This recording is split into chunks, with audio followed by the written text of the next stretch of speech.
देवाय तस्मै नमः कर्पूरगौरं करुणावतारं संसारसारं भुजगेन्द्रहारं सदा वसन्तं हृदयारविन्दे भवं भवानी सहितं नमामि।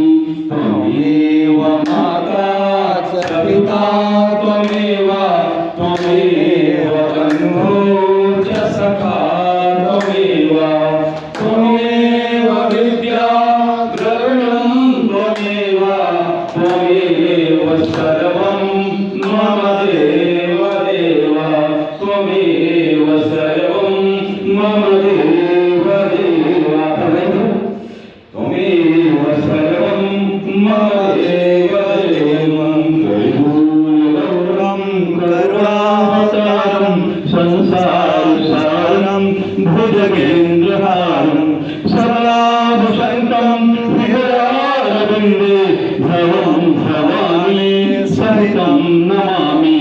त्वमेव माता च पिता त्वमेव त्वमेव बन्धुः च सखा त्वमेव त्वमेव विद्या द्रविणं त्वमेव त्वमेव सर्वं मम देव देव त्वमेव सर्वं मम देव देव।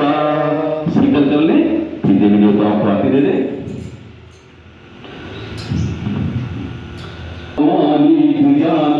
आयुर्दानं प्रजापतिं गिरीन्द्रविणं प्रभर्षं मह्यं दत्तात् ब्रह्मलोकम्।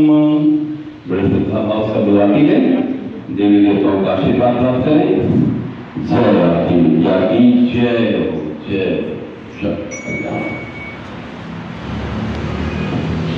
चलिए अगले क्रम में गीतावधान आपण ओम मेधामदेवा सविता धातु ओम मेधामदे सृष्टि धातु ओम मेधामस्मो देवदत्ता प्राय शब्द ने इधर लगाते मस्तक लगा लिया कसकस अपने कंठ में लगा ले इतना शब्द दक्षिण भाव के दाहिने कंधे लगा ले और अपने हृदय से लगा ले। क्षमा प्रार्थना करते हैं जो भी भूल चूक हुई है हाथ जोड़ करके ओम आवाहनं न जानामि नैव जानामि पूजनं विसर्जनं न जानामि क्षमस्व परमेश्वर मंत्रहीनं क्रियाहीनं भक्तहीनं सुरेश्वर यत्पूजितं मया देव परिपूर्णं तदस्तु मे यदक्षरपदभ्रष्टं मात्रहीनं च यद् भवेत् तत्सर्वं क्षम्यतां देव